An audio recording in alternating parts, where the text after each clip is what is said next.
Awesome. The amazing Sulla. How is it going, Sulla? Hello, folks. It's great to be here with you today. Hope that you're ready to join us for some exciting semifinal matches here for the IPL5 qualifiers. It's going to be a very, very awesome match indeed as we have Curse Gaming going up against Ordinance-Gaming. And as you can see right now, the screen may be a little bit blank. That's because, well, these guys are pro gamers and we had to catch them at all sorts of odd times of the night. So we are going to be casting from a little bit of a replay if you guys are not going to pick up on that one right away. But we do have, we're going to have to talk about the picks and bans before we do that now, aren't we, Sulla? Yes, we are. We do have a complete list of all the picks and bans for this match. We're going to run through them here for you guys quickly before we get started. And from there, we'll go on and we'll get started with the first in this best of three matchup between the two teams. Yes, indeed. So Curse is going to be the blue team once we get in, and the purple team is going to be Ordinance Gaming. Now, Curse has opted to ban out Urgot, Twisted Fate, and Shyvana, whereas Ordinance has opted to ban out Karthik, Shen, and Alistar. It's a couple off-the-wall bans there, Sulla. Not well, a little bit unusual. You don't really see Twisted Fate or Shyvana getting banned out nearly that often anymore. Morgana, which was the third ban from Ordinance, is a little bit unorthodox as well. What that means is that there's some pretty strong champions that we often see who are banned that were still in the pool for these teams, and we did see several of them actually getting picked when it came to the actual champion selections. Most notably, a champion that is often banned by a lot of the teams is Alistar, and he actually was the first pick for Curse when they actually got around to picking. They had the first pick. They clearly wanted Alistar to be on their team, and they went ahead and grabbed him because he was not banned out by Ordinance. Yeah, a little bit of a mistake. We've seen Alistar do a lot of different things. He can, of course, be in the bottom lane as a support champion, but in addition to this, he's proven to be a very, very powerful jungler with some very, very early ganks that are really hard to escape. So it's almost a surprise that they let Alistar go as the first pick and not ban him out. Well, we have seen a lot of the other teams. We've seen TSM Evo in our games been banning Alistar just because they don't want to deal with him frequently. And we've seen a lot of that sort of support-oriented bans coming out from a couple of the different teams. Ordnance had similar thoughts. They did pick up Janna with their picks. They did go ahead and pick Janna and then went ahead and grabbed Malphite as well. Malphite's been really popular recently. He's been, some people have called it flavor of the month status, which is sort of a little bit of a derogatory term there, but he actually is a very strong top laner. He's sometimes played as a jungler as well, but just a really strong tanky top lane. Scales pretty well in the late game, has one of the best initiating ultimates in the game. So they went ahead and made that pick as well. So those are the first two picks coming out for Ordnance. And then we see that Curse is going to counter by picking up a Taric and Graves bottom lane. Now, we've seen this in the tournament before, although not necessarily working the way we want to. Now, Taric is going to offer a lot in the bottom lane as a support champion because he does have his heal on the Q, but in addition to this, he has an armor buff, which he could then also use as an armor debuff on the enemies, and he has a hard CC in his Dazzle stun. This is going to pair great with a champion that can benefit from this, and Graves is going to definitely be one of those champions because he's going to be able to run in there with a quick draw and really get up in the face of his enemies. Absolutely. We then see we have Ordinance-Gaming went ahead and picked Ashe and Ryze. Ashe being an AD that synergizes very well with Janna. It's sort of one of those classic lanes that's been around since the early days of League of Legends. So what we're going to have down there in bottom lane, Ordinance is going to want to try to just farm the lane. Janna is there to protect Ashe and allow her to scale into late game. Meanwhile, Curse is going to want to be much more aggressive. They're going to try to get kills with Graves Tarics. That's sort of the matchup down there. And then the Ryze middle pick, we have Ryze has fallen off a little bit since he did get a bit of a nerf a couple weeks ago. He's still a very strong mid pick. He doesn't scale quite as well as he did before since they changed so that he didn't scale purely off of max mana, so he couldn't just build a 100% tank. But he is still a very strong option, and it is a mid that you will see pretty frequently in competitive play. He is still considered a little bit of a safe choice because even though he can't build as tanky as he could before, he still builds definitely tanky. So he's a really hard champion to kill once we get to the later stage of the game. He's really going to help carry through for his team. So besides this, I'm just looking through the picks and bans once more. We had the Ryze pick going down. In addition to this, we had, I believe, Curse was up next with their picks. They wound up taking Olaf and Karthus as their last two remaining picks. A solo mid champion and a top champion. Yeah, that's right. We might not necessarily have the right order with these picks and bans. We're just using them as they were given to us. The reason why I say that is Ryze is usually picked as a counter to Karthus, so that might have been what was going on there. We don't know. We're just going with what we've got here. So that might be why we're seeing that. Of course, Karthus, really popular because of his global ult, his ability to sit in mid and farm, and meanwhile still help out around the map with his global presence. Olaf, another champion who scales well in the late game, becomes very difficult to gank in top lane with his ultimate. Another person who just is going to largely sit in top lane and farm, and then when it gets into late game, he's just going to use his ult and he's going to dive right onto the squishy carries on the enemy team. And the thing is, too, most of the time, Olaf is chosen against solo top champions that you really want to abuse, especially those bruisers. He has actually been kind of known to do well against Lee Sin and known to definitely punish Warwick. Malphite in the top lane is more of the armor tank. He's definitely building so much armor. Olaf's reckless swing dealing true damage is kind of be a little bit of a counter to that, so that's probably why we're seeing Olaf being picked in the top lane here. Yes, that's very possibly a counter pick there as well, because again, anyway, I'll just mention the last pick here for Ordinance as well. They did pick Nocturne. It's quite possible they actually grabbed that when they had their first 2 picks, and then Malphite may have come out a little bit later. We don't know. But of course, Nocturne, everyone who's played this game right now knows just how strong he is. His initiations are great. His ability to jump halfway across the map with his ultimate, at least at higher ranks, and the denial of vision is just extremely popular in competitive play. So what we're going to see Ordinance trying to do in this game is they want to use Ashe Arrow and Nocturne Ultimate to try to initiate plays along with Malphite ult. They have really, really strong initiations. Meanwhile, what Curse is probably going to want to do is going to try to focus a little bit more on some of the 1v1. They have a little bit better, I think, 1v1 matchups there, but they also do have a pretty solid team fighting composition as well. Karthus can be in the middle of the team. They do have Taric ult. They do have Alistar, who can also have some pretty solid initiations, but we'll just have to see how they end up playing. They do have more of the global presence with that Karthus on their team. They definitely do. It looks like we're just going to have to get into this game, load it up, and see what's going to happen. Solo, are you with me? All right, whenever you're ready to start, Tom. Let's go ahead.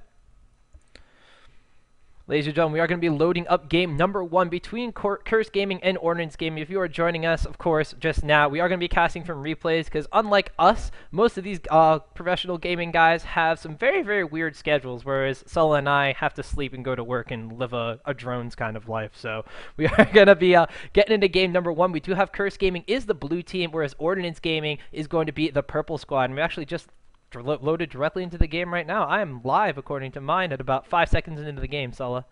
I am right there with you, Tom. So fortunately, we're all synced up and we're ready to go. All right, this is awesome. We do see pings going on very, very early from Curse. Going into this bottom lane tri-bush, this could potentially be a steal on the blue buff. We do know that Nocturne doesn't necessarily have to start at blue buff, but he does want to maybe pick that up to move through his jungle a little bit quicker. Odd One definitely has popularized the fact of going for a wolves in the blue buff, getting a very strong pull, not using that smite, going directly for a red buff, and then potentially ganking top lane. And since they are on the red side of this game, top lane is a little bit easier to gank for them. Tom, one thing about this level 1 setup is Curse has a really terrifying level 1 team. They have Alistar and Taric, so their level 1 is really, really good. They're going to be looking to force an engagement here at level 1 just because they have these stuns on their team, especially Alistar is pulverized. So Curse is going to be looking to fight, and Ordnance is going to have to be very careful. That's why they've warded their own blue. They're probably looking to avoid a fight here on the part of Ordnance. Yeah, they came out axes a-swinging, and Karthus globes a bust-in, so they are really looking for that level 1 fight, even sticking around very, very long, even though they don't see that Ordinance-Gaming is here. Ord, however, is just waiting in the wings, being very, very sneaky, seeing if Curse is going to stick around. It does not look like they are. It looks like that they are going to be going back towards their own blue buff and starting out their jungle pattern for Alistar that way. This is going to leave Ordinance to just either continue with the blue buff uncontested, although they do have vision of it, so they'll know if they go back there, or we're just going to have to see, because Ordinance is all just still kind of grouped up by their base, being a little bit afraid to go in. I mean, Curse might be thinking that Ordinance went to their own blue to try to do that. Each team steals the other team's blue, which we do see sometimes. But as it turns out, it looks like there's just not going to be any action, and both junglers are just going to get a very standard wolves into blue buff start. Although Ordinance is still very tentative. See, they know they have their blue warded, but they don't know that their wolves are safe. So they're a little bit slowed here. Yoda, the jungle Nocturne, is going to be a little bit behind because he doesn't know that there's no one at his wolves. And again, they're just trying to play very cautiously because they are really afraid of that level 1 engagement. Yes, indeed. He is going to get a very, very nice leash from the rest of his team, though. We're going to see here he does actually use Smite, so we're probably not going to see too much of an early aggression from Nocturne.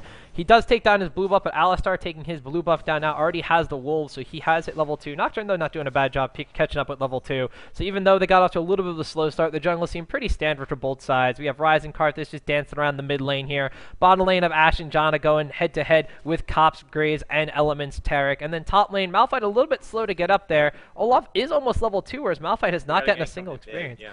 Well, we see how Alistar did want to try to come in here for Ken into the middle lane. Did not really work out. He does spy Nocturne going for his own rates over there. Might try to contest this, but it doesn't look like too much is going to come with this. Just a little bit of footsies in the mid lane right now.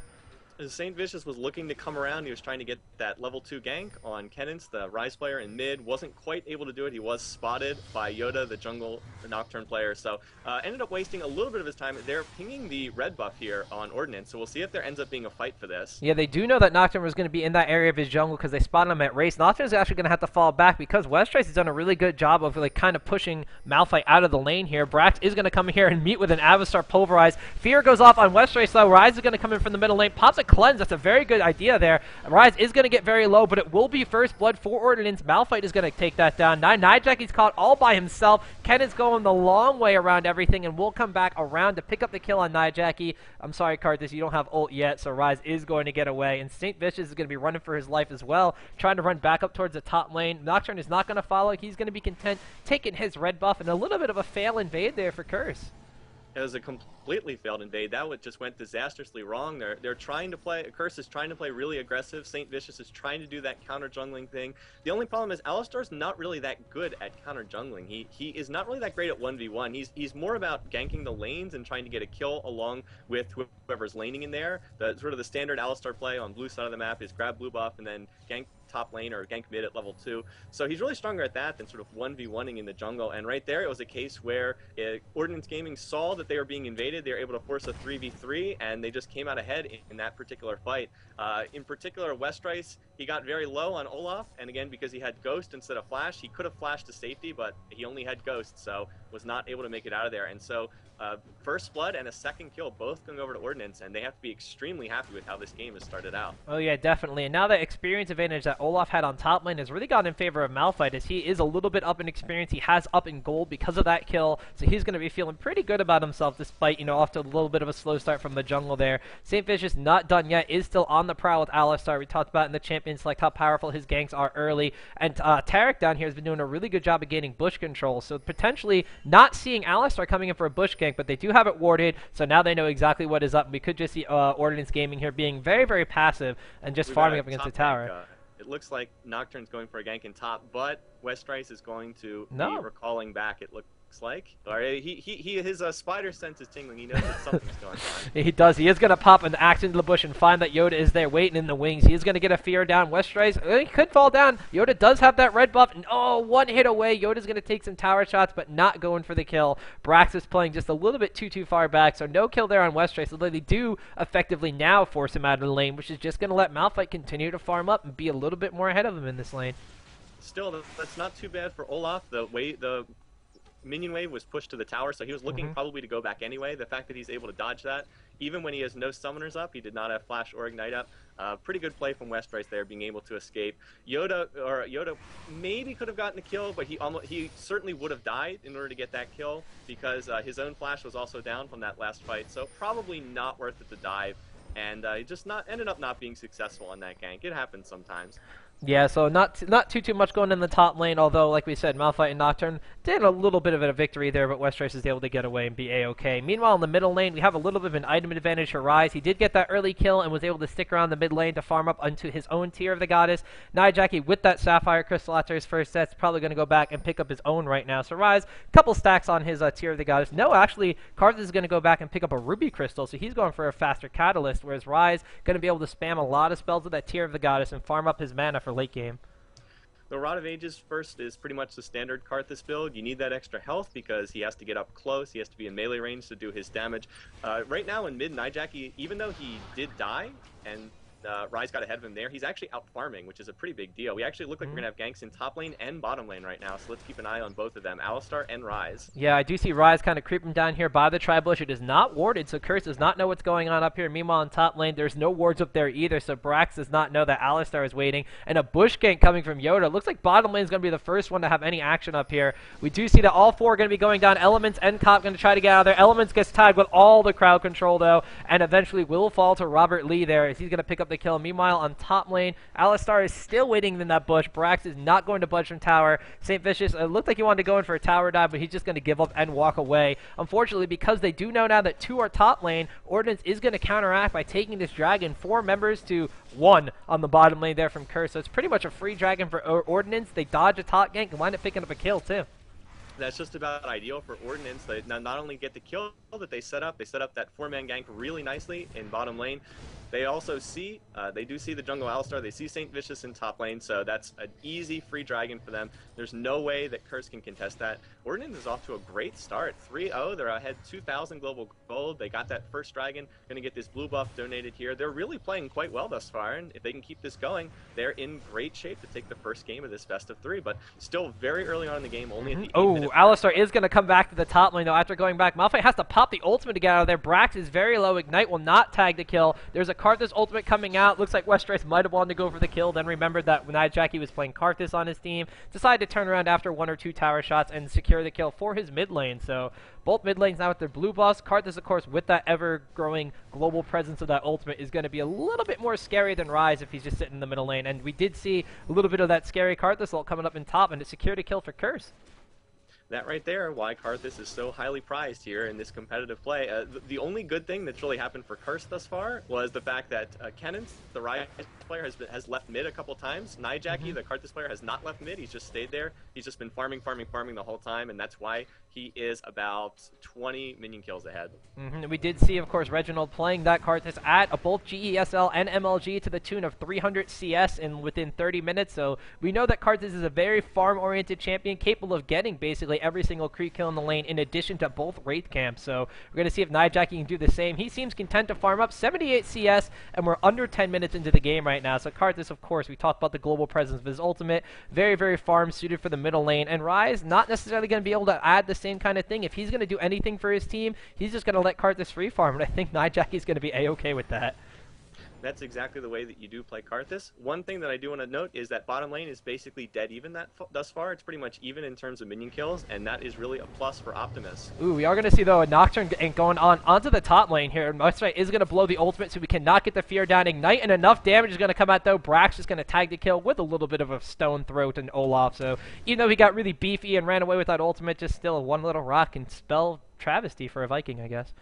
I think it's impressive that they're able to get that with Malphite ult being down on cooldown. They didn't have the Malphite ult, they're still able to get it with Ignite there, so nicely played, and that's going to help them out in top once again.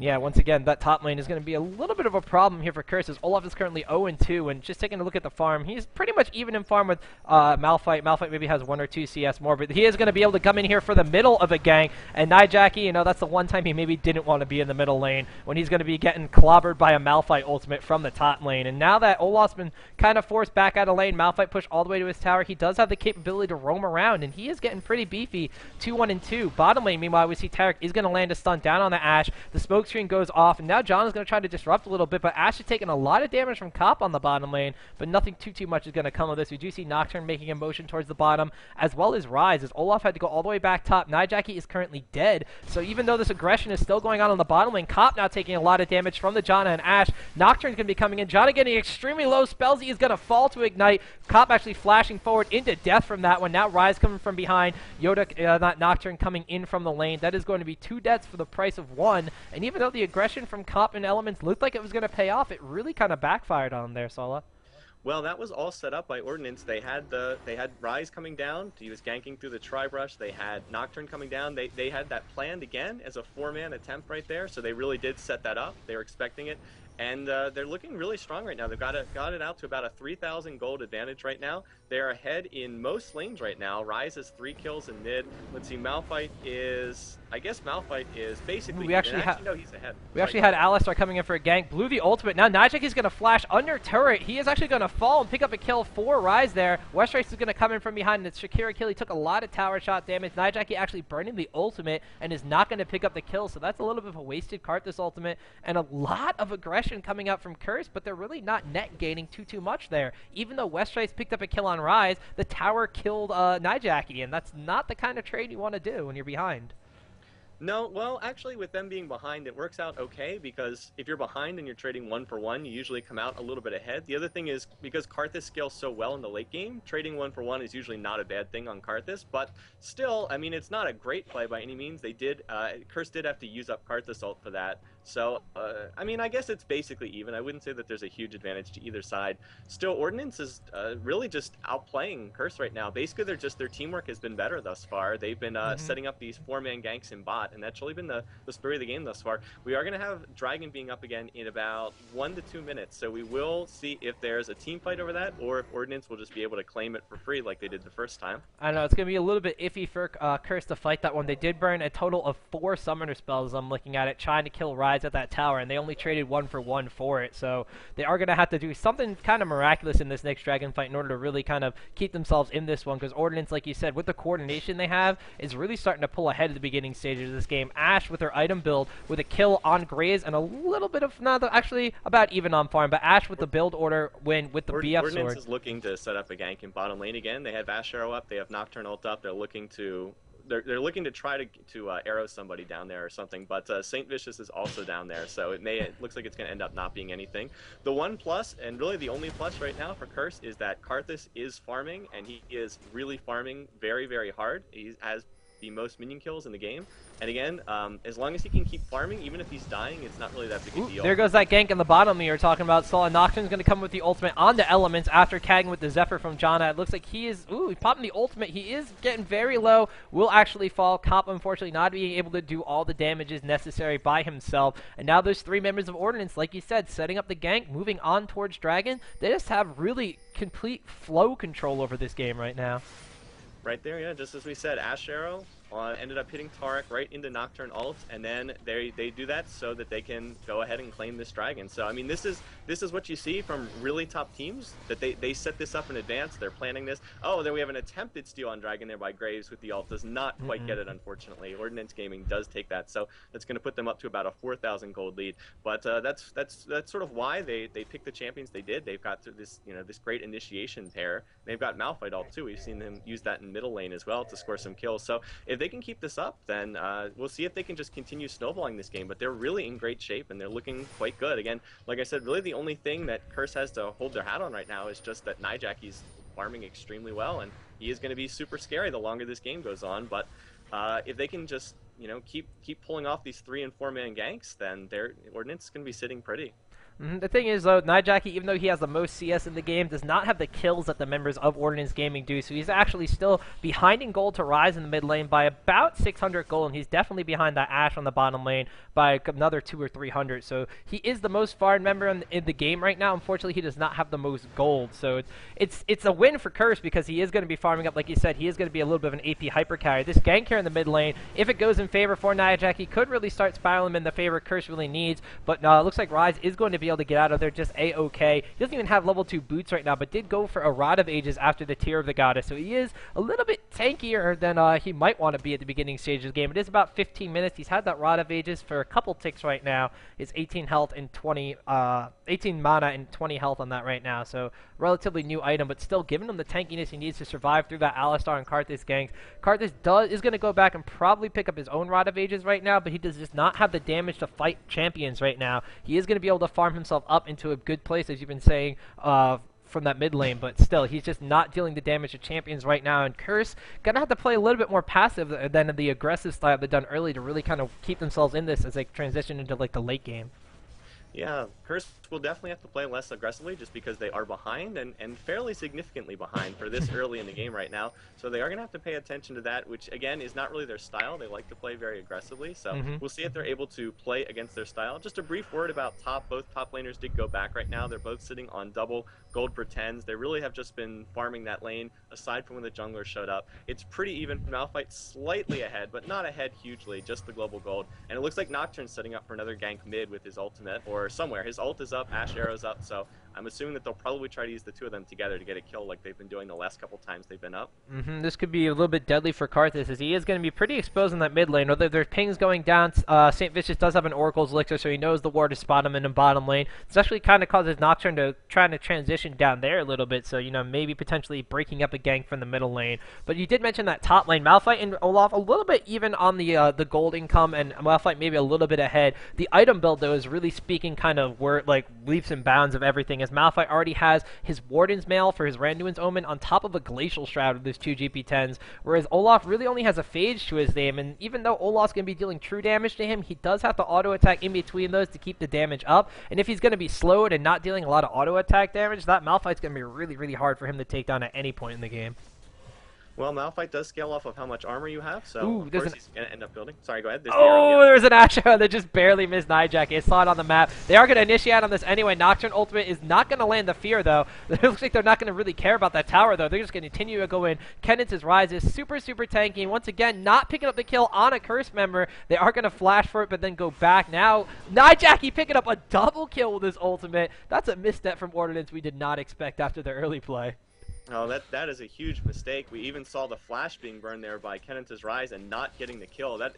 You really do not want to be handing the double kill that easily away to the other team. So a huge mistake, really, really major error. And it looks like it's going to cost them their middle tower as well. Just way, way too aggressive in terms of diving, and they didn't even pick up Nijaki there.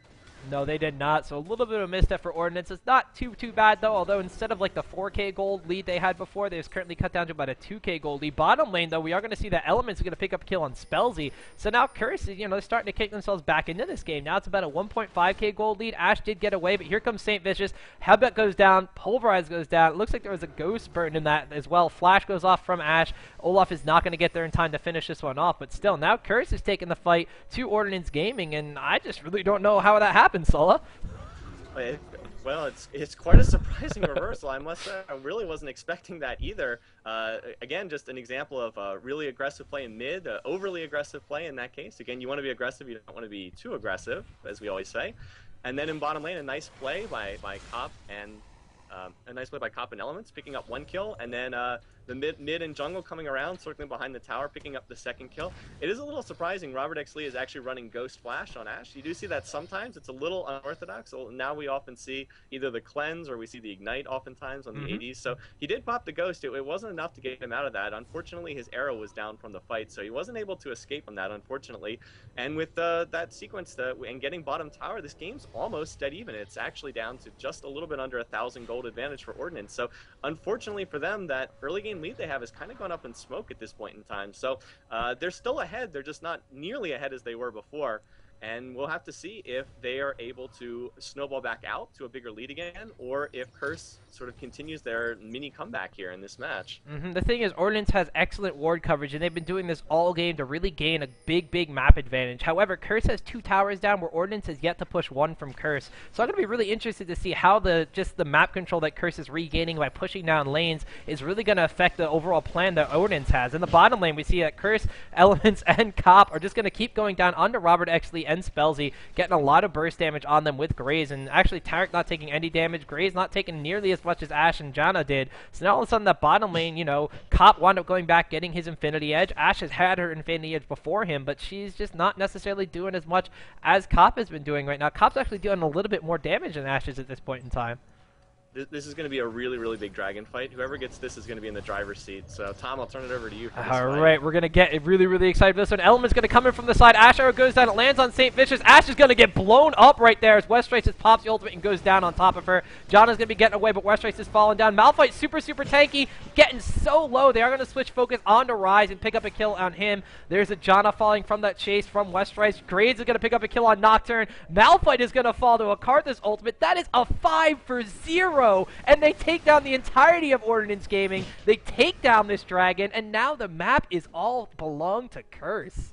Oh, that could not possibly have gone any worse for Ordinance-Gaming unless they somehow lost Baron off of this as well. But 5-for-0 and the dragon, unbelievable.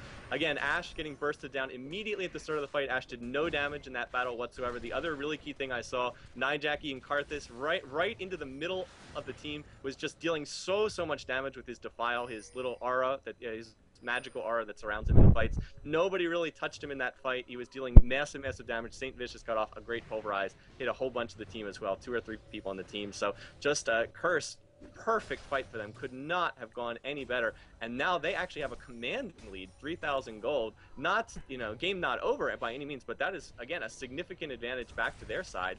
And they are just, it's really amazing how quickly this game has turned around in the last 4 or 5 minutes, from Ordinance being so far ahead to now Curse being so far ahead. So where it goes from here is anybody's guess, but we have a pretty good match on our hands here. Yeah, I'm not making any predictions, because if I do, I'm going to wind up losing money on this one. So it's still anybody's game right now, and both Curse and Ordinance are impressing us in so many different ways right now. We did see Nijaki had a needlessly large ride for that fight, and with all the kills and all the damage he put down on that one for assist, he has gotten himself up to a death cap, so 361 ability power on him, whereas Rise at almost 3k mana, so he's pretty much on par for this point in game. 76 ability power to his name, but he just does not have the overall AoE damage that Karthus is really going to be able to deal out onto this team. And of course, we saw how devastating that can be when combined with the CC of Alistar. Ooh, missed initiation on that Ash arrow. First they land one on Alistar and the fight goes sour, and now they completely miss it. So Ordinance, as soon as that Ash arrow has been burned, they don't really have as strong of an initiate between the Ash arrow, the Nocturne ultimate, and the Malphite ultimate, so they are just going to wind up falling back on this one.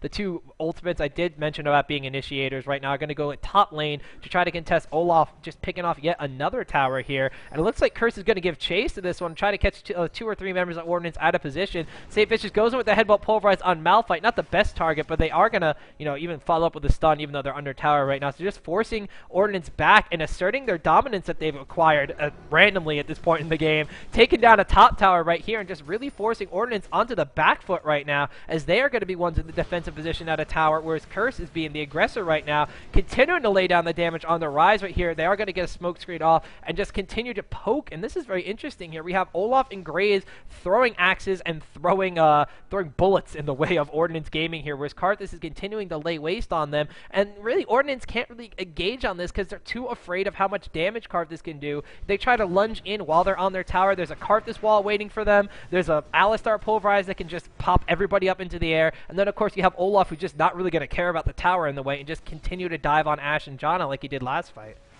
They didn't want to, the other reason that Ordinance didn't want to initiate there was Ash was down in bottom lane, was getting in a little bit of farming down there, had to shove out bottom lane, so it was a 5v4 in favor of Curse, and with Ash Arrow down, they were not looking to fight that. I'm expecting they'll try to look to fight with Ash Arrow because it is back off of cooldown, so we have to keep an eye on that and see if they use that, or Malphite also initiate here. Ooh, there is the Ash Arrow ultimate going down, and there is actually a Nocturne dive. They are going to wind up blowing up Nijaki very early, and now they're going to have to get out of the area, though. Nijaki ultimate's going down. Looks like there was actually a triple kill going down. We saw Olaf chasing away Ash and Janna. Rise is going to try to make it up for a double kill here and pick up a kill on the Cops Graves. Rise will actually get a triple kill himself, but now it is 2 members of Curse to 1 member of Ordinance. Actually, St. Vicious getting very, very low. Quadra kill for Rise. I don't think he's going to get the pentakill as much as I'd like it, though, as Westrice just too strong and too healthy for Rise to take down right there. So, whew, yet another huge fight going down for both teams, and Curse barely squeaking out by 1 member this time. It was not the ace we saw at Dragon last team fight.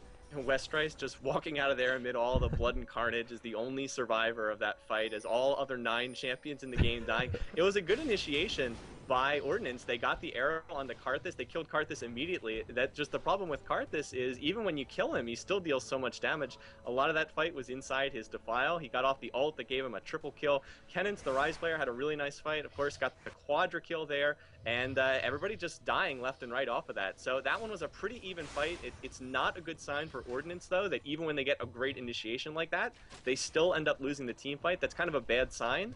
And again, it just mostly goes back to the fact that Karthus, when he gets Rod of Ages and Death Cap at like the 22-minute mark, you're just in for a world of hurting when he gets those items that early in the game, because he's just going to be putting out so much magic damage. So kind of an indecisive team fight. I guess that Curse comes out slightly ahead because they did get the 1 extra kill, but mostly pretty even in that last fight.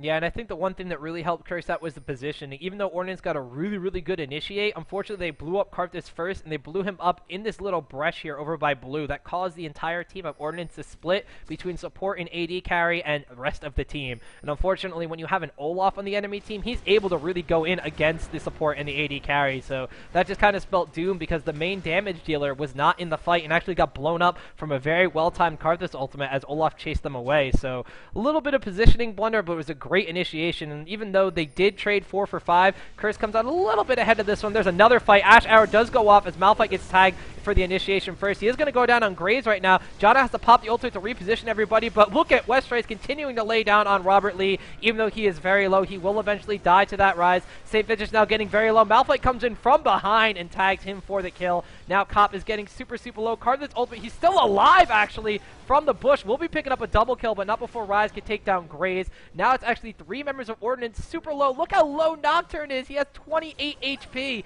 against this Karthus. Karthus actually just going to lay waste and pick up a kill on Jana. And even though Ordinance comes out ahead with 2 characters, 2 curses, 1, that curse character is Karthus, and Karthus 10, 4, and 5. He is super scary right now, so.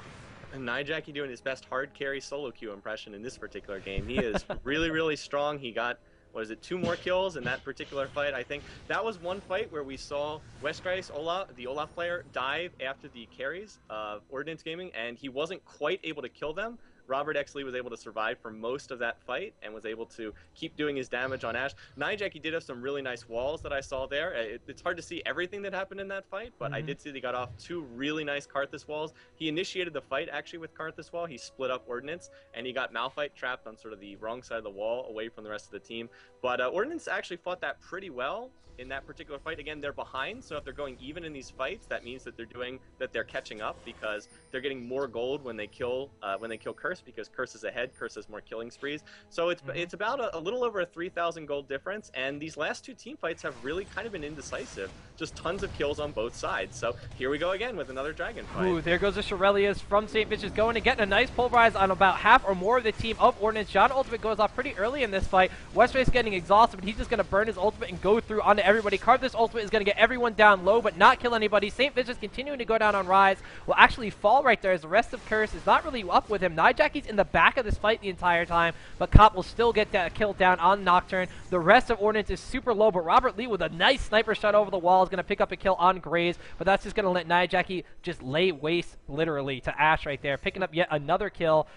I don't see who got Dragon in that fight. I'm going to assume it was Curse. Curse got the Dragon. Yeah, so actually trading for a Dragon and 2 of their own team members for 2 members of the enemy team. So Curse coming out a little bit ahead in this game, or in that fight, is going to continue to push them forward in this game as we see about a 5k or 4.5k gold advantage from them. This is going to let them push down this tower. Unfortunately for Ordinance Game, 2 of the members that were left were Jana and Malphite, who aren't necessarily the most damage dealing of champions, whereas the other team had Westrice's Olaf and Nijaki's Karthus. So they're just going to push down that mid lane, recall with their victory, buy up more items, and if we're going to see if that gold is really all they need to really push down to win this game.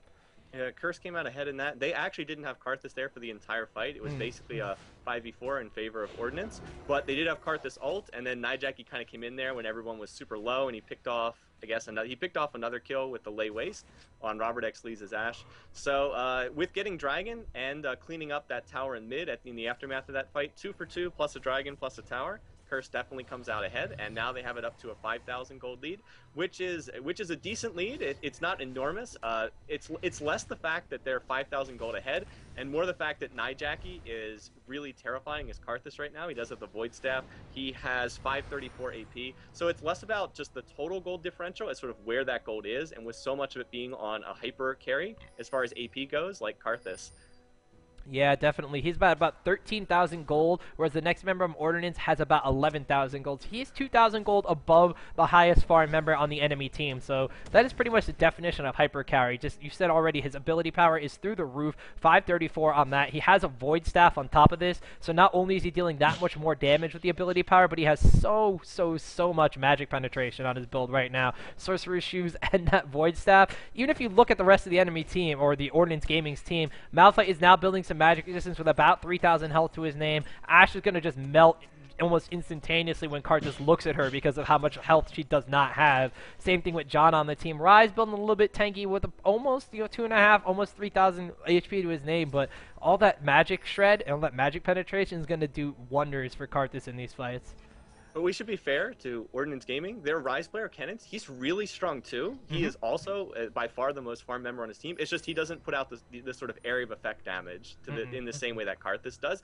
Kenneth is really good. He can probably 1v1 just about anyone. But Ryze's strength is more 1v1 and not sort of team fighting area of effect damage. So anyway, here we go again. Yeah, it looks like Nijaki is going to lay waste and a wall over the wall, if that's a little redundancy for you. I'm going to deal a lot of damage to Malphite, just continuing to push Ordinance-Gaming off of this Baron, and not even really go for it, but just continue to contest this and leave the threat there, because this means that Ordinance-Gaming is eventually going to have to act on this, and when they do, Curse is going to be absolutely ready for this one. And as you're talking about Ryze's build, he's almost complete right now. Tear of the Goddess is pretty much near full stacks. It is actually at full stacks. Has a Frozen Heart, has a Rod of Ages, has a Will of the Ancients. That's pretty much everything you need on that Ryze, except for maybe a Banshee's Veil on finishing off the Archangel staff. So he is very, very farmed, and like you said, can pretty much take anyone on their team, but not the entire team at the same time. We saw him got a Quadra kill earlier in the game, so we know that Kennance is a very, very strong Ryze player. So it's really going to be all about keeping him and Ashe alive throughout this fight. If they get another really good initiate by this Baron with that Ashe arrow and the combo of Nocturne and Malphite ultimate, Ordnance still very much has a shot. Going to go for the initiates with the Shurelya's. Look, Wall actually stopping that, letting Curse counter-initiate on this one, even though the arrow was shot and everything. Malphite's got to come in to try to save Kennance right here.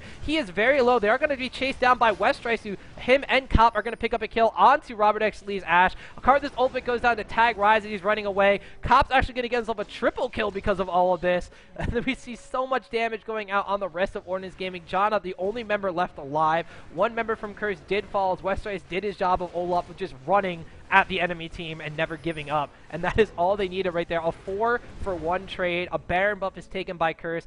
56k gold to 47.5k, 5 kill advantage, 4 towers to none, and Curse with Baron buff is in a very strong position, I think we could say now. That fight has put Curse really in control of the game. At this point, it's more their game to lose than anything else. They can still lose, but they have to make the mistakes at this point.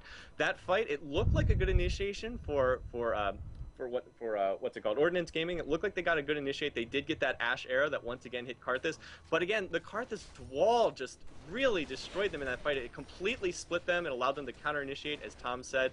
They got Malphite once again split off away from the rest of the team, and then Westrice, playing as Olaf, he just dies after Ashe. And again, the key thing there, even though Westrice did die, he also managed to kill Robert X. Lee, the Ashe player. And meanwhile, Graves, Cop playing Graves, is just able to sit back, just firing away. So the difference between on one side, the AD is getting assassinated. On the other side, the AD is just sitting back auto-attacking. That's enough of a difference that you just win the team fight.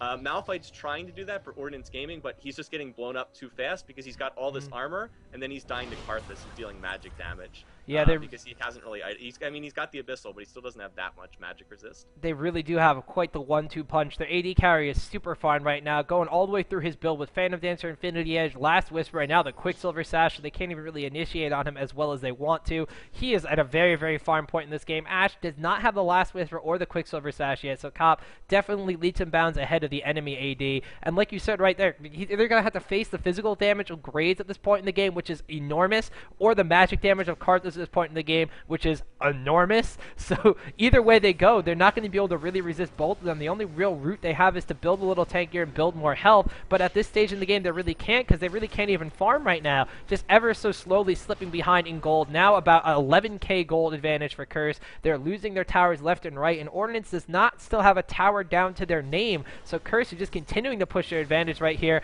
even just zoning people out with that wall. Ryze is going to Rune Prison down on Alistar, but they're just able to take shots at that tower. Graves, like you said, just sitting back, wailing away, and just shooting his gun. That's what Graves does best. Yeah, with Nijek is almost 700 ability power, and his ult deals about 1,000 damage to everyone on the enemy team. Really just crazy. In that last little fight here at the tower, they were just using that wall to zone. They're just using the wall to zone and then poke at the tower and then try to force an engage. So looks like we might have that here. Maybe not. We'll see. But if nothing else, Cop's just going to poke down this tower, so Ordnance is going to have to do something soon. They're probably trying to stall out this Baron because they don't want to fight while the Baron's on, but they're in a really difficult position right now. The tower's just going to get sieged down if they don't do anything, and if they do force a fight, they're probably going to get wrecked. So there's really not a whole lot they can do. They're in a very difficult position here. And Curse's minion wave is actually naturally pushing the top tower too, so the more time that Curse makes them waste down here with this Baron buff on this tower, the more chance they have of knocking down the tower on top and just pushing further down in two places. So Ordnance is going to have to decide here. They are actually just going to go in and poke down this tower, not even go for an initiation here. Ordnance really has no response to them walking in and taking the tower. You're going to have to see if they do the same exact response to this inhibitor, though. Nijeki pops the Defile, but is not going to go in on this one. St. Vicious and Westrice leading the charge as well, and down on this inhibitor. Look at the zoning job, as you were talking about, by that Karthus wall, just completely negates any initiation from Ordinance-Gaming. They take down the inhibitor. Shirelia's out of there. It looks like they're just going to take every single buff in the jungle, go back, maybe buy some items, or just push down the middle lane. And Curse, like you said, complete control of this game at this point in time. Yeah, Curse, I will likely look to go back and buy after this, just because the Baron's about to time out. They've picked up a lot of gold from the 2 tower kills and the inhibitor, so they can go ahead. They've probably all got 500 to 1,000 gold here. I guess we can check the stat. Yeah, they've all got about 1,000 gold to spend here, so they're going to go back. They're going to look to buy now that their Baron's out. They stole the blue buff away, so Ryze or whoever is not going to have that. And they've got that bottom lane down, and that's a really key lane to have. That bottom inhibitor, you never want to lose that one because it's the one furthest away from Baron. So when Baron respawns in about 3 minutes from now, that's going to be very difficult for Ordnance to contest because that bottom lane is going to keep putting pressure on their base. They're going to have to send somebody back. So Ordnance is in a very difficult position. They need to use one of their initiation tools, either the Ash Arrow that they used really effectively in the laning phase, but they haven't quite managed to make it work here in the team fighting phase. Either they need to hit an Ash Arrow or they need to get like the Malphite ult that hits 4 or 5 members of Curse, although Curse is doing a nice job of not staying grouped, so they avoid that, or Nocturne diving onto somebody, but just something, catch somebody out of position or some kind of a mistake on Curse, just some kind of a chink in the armor to let them get back in this and get back into this particular match, because for the last 15 minutes or so, Curse has just been looking unstoppable on this match. Yeah, and they're just continuing to wander all over the map wherever they please. Ordinance-Gaming not going out any further than their Wolf camp right here. Now Curse seems to have set their sights on this top tower. They want to push every single lane down into the base of Ordinance-Gaming and really just contain them in the pen of their own base. So here we go right here. Janna is actually going to shield the tower, which isn't going to do too much considering the rest of Curse is going to be able to blow right through that armor on there. So they're just going to take down that tower. Ordnance has to fall back to the inhibitor turret, and we could potentially see either another poke war like we saw with the Baron buff before, or just a direct engage here by Curse. Either one is going to be very deadly for Ordinance-Gaming. That Karthus wall once again being used to zone and just block any initiation from Malphite or the Ash Arrow. Both of those skills are up, and they really want to go in and try to catch this grouped up Curse team. The only one not grouped up is Karthus, which is going to be poking over the wall with lay waste, dealing damage on the Ash. Ash is only going to be able to poke back with volleys, and it's just really right now, you know, kind of degrading into watching a CLG match, as everybody's just going to be poking back and forth with skills, not really hard initiating, but look at the damage. Ooh, Nijaki taking too much, actually. He is going to die to that Ash ultimate over the wall. He is going to pop his own ultimate, not enough to take anybody down. You were talking about making blunders right there. I think Nijaki was having too much fun trying to high-five people over the wall. Yeah, that's a pretty big mistake there on Nijaki's part. We'll see if Curse is able to get away from it just by virtue of being ahead. They're pretty lucky that Baron is not up right now, and also that they got that bottom inhib, because unfortunately for Ordnance, this is one of the things where you see League of Legends being the snowball game that it is. Once that inhib's down, you got to keep defending that lane, so it looks like Ordnance can't really come out of their base. Not that there's a lot of objectives for them to grab anyway right now on the map, but they're gonna have to defend that bottom lane. And even though they got a really nice pick there on the Karthus, there's just not really a whole lot they're gonna be able to do. Not gonna be a whole lot they can get out of this. So again, it's a little unfortunate for them that Baron wasn't up. They did pull back a little bit in the gold. They're able to pick up a slight about 1,000 gold off. Now they're only down 10,000, and I think they're at like 11 or 12,000 before. But that's not gonna be enough. Unfortunately, they need to do that a couple more times to get back in this, or they need to score a kill and then take Baron. That would also get them back in it. But yeah, a little bit of a dirt moment there from Nijaki. And anyway, Baron is going to be back up very soon. Both teams are pinging it. So looks like they're going to have a big fight over that. And we'll see if Ordnance can take this and get back into this match. Yeah, it's definitely going to be basically on the wire right here. If Ordnance is able to contest this Baron, they're going to bring themselves back into this game. If not, then it looks like Curse may just have the advantage they need to finally push it down. Ward's going on all over the place. There's an Oracle's Elixir on Janna, so she knows exactly what is up. Tarek has his own team's Oracle's Elixir, though, so it's not really like anybody's going to be going blindly in this one. Flash Pulverize, and then the headbutt knocking Ash out of the fight here from St. Vicious. That's going to be a very good initiation from Curse. There's an Ash Hour a little bit late to the fight. Malphite's going to have to reinitiate, but through the Karthus wall. So much damage goes down. Nocturne is going to fall. Westrace doing what he needs to do, just forcing everyone out. Cop is going to tag with the buckshot there and pick up a kill on Ash, and oh no! There's a kill being picked up for on Spellsy for Nijaki as they take him down.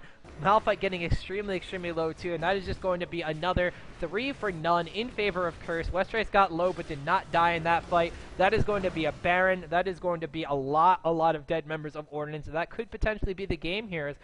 3 members down from the enemy team, down for about half a minute still. Curse has a free route on the bottom lane. Their creeps are pushing on the top lane, and they can push right down into the middle lane. And it looks like Ordnance is going to really have to pull a miracle in this one to really come back. It should be another inhib at the very least, possibly the end of the game. We'll see. We'll see how far Curse is able to push this. Jackie, by the way, now does have 804 AP with the Baron buff. I don't even want to know how much damage his ultimate's doing. I guess it's doing about 1100 damage to everybody. So yeah, in that last fight, that was just Saint Vicious, Flash Pulverize, Initiate on Alistar. One of the reasons why Alistar is still very useful, even in late game, even though he's more sort of a supportish jungle. He always still has that initiation. Just really set up the whole fight, and of course they got another nice Karthus wall, etc., etc. But a great initiation. Saint Vicious winning the fight with his Flash Pulverize and turning it into a Baron. And turning it into 2 inhibitors. It would have been 3, but the bottom one did respawn for Ordinance Gaming. So taking all the inhibitors possible, blowing all the teleports and all the Randuin's Omens as they are just going to recall, heal up, looks like maybe buy a couple potions or their last remaining items if they don't have them already, and continue yet another push down. As Ordinance right now, they can't leave their base. They are down by an insurmountable amount of gold right now. 28 kills to 21, 9 towers to 0. And even though Curse got off to a really rough start, they really pulled it together towards the middle stage of the game, pushing down towers and Ordinance could not, trading evenly and effectively in fights, getting that big dragon ace over there, like back towards like the 15 or 16 minute mark of the game. And ever since then, they've been riding a little bit of a wave of success. We already see how much more control they have over this game right now, and with the Baron buff on their side, even Saint Vicious just standing over by this blue buff is going to be enough to let Ordinance Gaming just kind of let it reset. And actually stealing it with the smite too. Wow. Saint Vicious not giving them any advantages, shift 4ing all the way home, and it looks like now the rest of his Curse buddies gained up. This could be a last push of the game here. If Curse takes it, they're just going to walk into this base and win. If Ordinance can push back on them, then we have one hell of a game on our hands, Sulla. If Ordinance can find some way to do this, I will be seriously surprised. This would be the miracle of the century if they're able to survive this one. They're going to lose their 3rd inhib here, and once those super minions are flooding into the base, it's going to be incredibly difficult, seeing as how they haven't been able to win the fights even when the other team doesn't have 50 super minions pushing into the base. It's going to be very, very difficult, but we will probably get to see a glorious last stand here by Ordinance Gaming. They've looked good at different times in this match, but it just continued to snowball against them the longer this has gone on. Yeah, Rise is still 12-5, so it's not exactly like he's in any kind of bad position right now. He is probably dealing the most damage possible. Westrice just tagging some damage onto Malphite under the tower. Elmos gets caught under tower range. There's going to be a Nocturne ultimate going down. It looks like onto Karthus. Janna ultimate though to reposition everybody. There's so much damage coming out from Curse right there. 2 kills from Graze and Alistar. There's a Karthus ultimate going off. Graze will actually result in the double kill there. He picks up a kill on Rise and Janna. Now at the most fed champion on their team dead. Ashe actually dying while she's in the fountain. Westrice even tanking fountain shots right there. It looks like it is going to be a decisive game 1 victory for Curse, coming back from an early game deficit to just decimate the end stage of the game and take a well-deserved victory.